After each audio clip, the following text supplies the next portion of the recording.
The ending to Kingdom Hearts Union Cross should be happening before June 17th. That means at this point we have slightly over a month before the ending releases, and that'll be it. Union Cross will be done. We'll be on to Dark Road in September.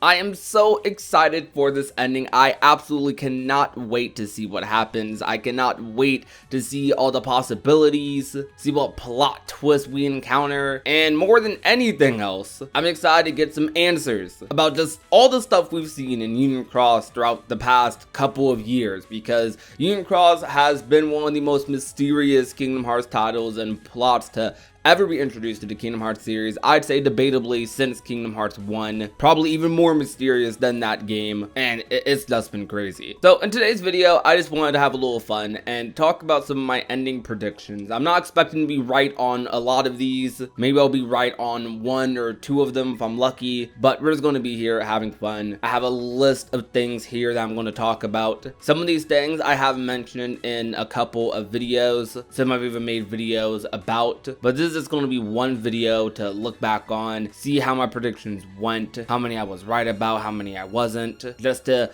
get a look into my thought process going to this ending. So the number one prediction I do have, or the first one on this list rather, maybe not number one in general, but Brain getting the no name or Lushu bequeathing it to someone in general is something that I think is going to happen next update. And I mostly base this off of the Kingdom Hearts 3 Secret Reports, because this is the one thing that has not happened in Union Cross that was stated in the Secret Reports. When the other 5 enter another world line or during this calamity, Lushu is supposed to be bequeathing his Keyblade to one of these 5 during the chaos. And since Lushu and Darkness are in the real world right now, especially Lushu, it's very likely that the 4 people who went to the real world, who went out of the data world, and Brain, Aurina, Ven, Laurium, all 4 of those guys are extremely likely to be having some sort of encounter with Lushu, with Darkness, with the Master, with whoever is there. And Lushu will probably put his Keyblade to one of those people, or one of those 3 likely, because I don't see Aurina getting the Keyblade. I personally say Brain is the most likely to get the Keyblade. The one I think is going to get it. Laurium and Ven have their own things going on, so I feel like it'd be a little weird if they got the Keyblades, but Brain is one of those people who we don't know where he ends up, and I feel like Brain very likely is going to be helping Ephemer build up Scarlet Kylam with Xehanort and Ericus. Now, the second prediction I do have is the end credit scene possibly showing where everybody ends up. I've had this like really cool idea for like a sequence to show where everyone ends up in the timeline to continue some continuity, depending on how many of them take the arc to go further in time. I think a perfect end credit scene, just as the credits are like rolling on the side, you see like a little box in the corner showing like Scold waking up in Radiant Garden where Ansem or Xehanort finds her, who I think is still Subject X. You see Aurina and Laurium end up, I don't know, probably somewhere in Radiant Garden 2, or just somewhere where they'll end up a part of the organization, and you see Xigbar recruit both of them. Ephemer, the player, Brain are really iffy here. Brain and Ephemer are very likely to just be in Scarlet Kylam, so I feel like those two just being in Scarlet Kylam, you seeing them build that world up. Maybe you see like a kid Ericus and Xehanort running around, like baby Ericus, Xehanort running around or something, I don't know. And the player, I don't know, the player's kind of the wild card in a lot of this, so maybe the player does end up surviving, which I'll talk about later because that's actually one of my predictions. The player ends up surviving and we do see them later on in the timeline. Like, I don't know where they'd end up though, so I can't possibly predict that. Maybe they're Kyrie's grandmother, I don't know, just to throw some random out there. Another thing I thought about was a post-credit or secret ending. Kingdom Hearts Key had a secret ending, a post-credit scene. A lot of major Kingdom Hearts games have post-credit or ending sequences. So if we go off of that, there's no reason Kingdom Hearts Union Cross wouldn't have one, especially considering how major and long-running the story has been. It doesn't have to be anything super duper crazy with any super crazy requirements. I saw someone in my comment section a couple of videos ago point out that maybe we'll unlock the secret ending by beating the whole game on proud mode, I'm definitely gonna have to watch that on YouTube. I have no proud mode progress in Union Cross whatsoever, but I do think a secret ending or post-credit scene would just be cool in general. I feel like the most likely scenario, or one of the likely scenarios for a secret ending, because it makes sense based off of what Union Cross is about, the dandelions, it would make sense if we learned a lot more or finally saw where AVA ended up. In the epilogue to Kingdom Hearts 3, Luxu said, Xigbar said, AVA had a role to play and she carried it out. We don't know what that means necessarily. Maybe it means keeping light alive in the dandelions.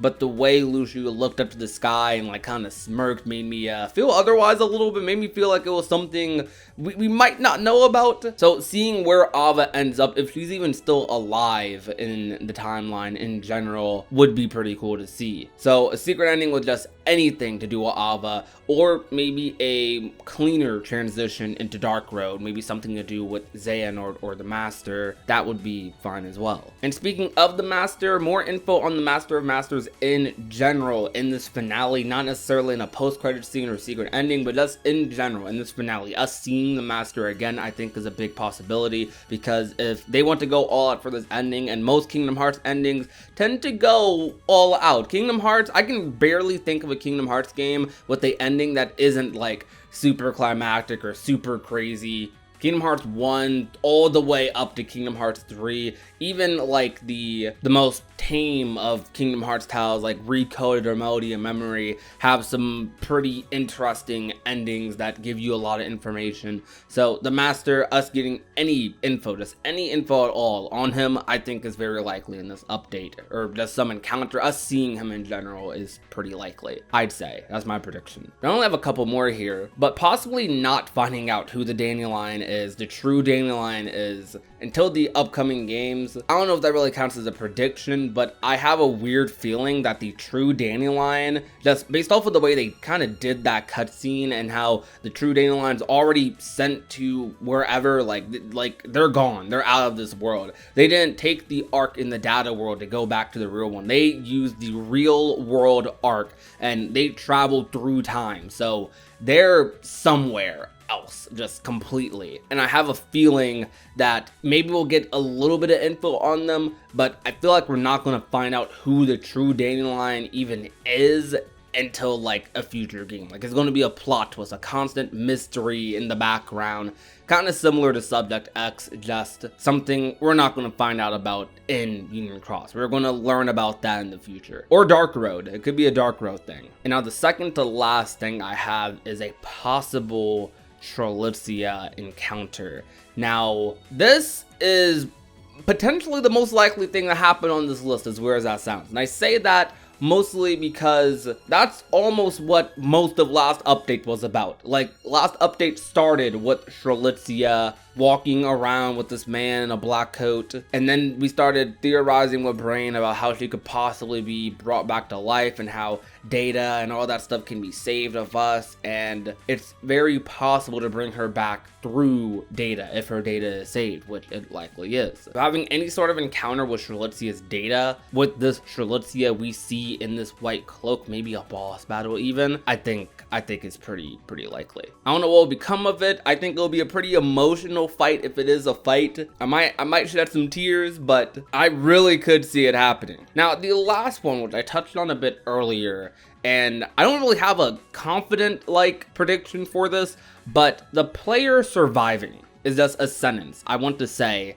that I want you guys to think about, because a lot of people just assume the player is going to die in Kingdom Hearts Union Cross. The player is inconsequential to the story. They don't add anything. That is probably one of the biggest misconceptions in the entire Kingdom Hearts series. The player has been involved in some way, shape, or form in almost every major plot line in Kingdom Hearts Key. Maybe they're not directly interacting with everyone on everything, but them just being there, hearing all of this, being a good friend to Ephemer and Scold in a series like Kingdom Hearts that is all about connections, strength of heart, the player has all of that. Probably even more so than the Union leaders, than probably all the Union leaders. The player, even though there are OC, they're the Sora in this story when you kind of think about it. They're the Sora that doesn't talk in this story. So if they survive, they have any sort of connection to anyone in the future, which Xehanort being that person likely, based off of Dark Road's intro, I think that would be pretty major. That would be a twist not many people think about, because not many people even think about the player surviving or being canon in the future. I think I've seen a little bit more of it now as we're approaching the ending,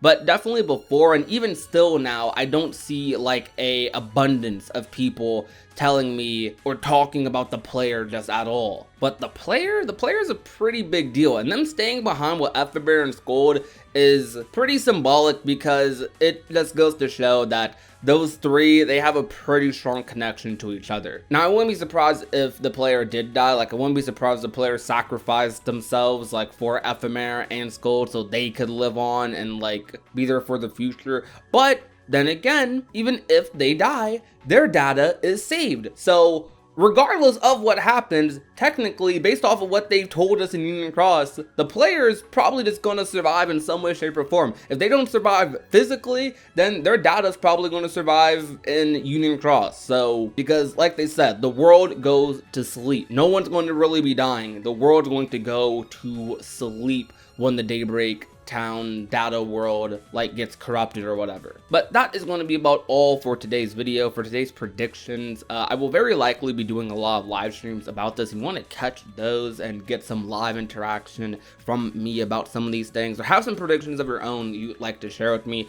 please comment them down below, or feel free to subscribe, hit that bell icon, and make sure you get the notification whenever I go live, whenever I upload a future video like this. But I've already done my outro completely out of order. But anyways, if you guys enjoyed, be sure to leave a like, share the video with a friend or a family member, and even though I've already said it, make sure you hit that red little subscribe button down below. My name is Prodigy, and I will talk to you guys soon. Peace out, you guys. Bye.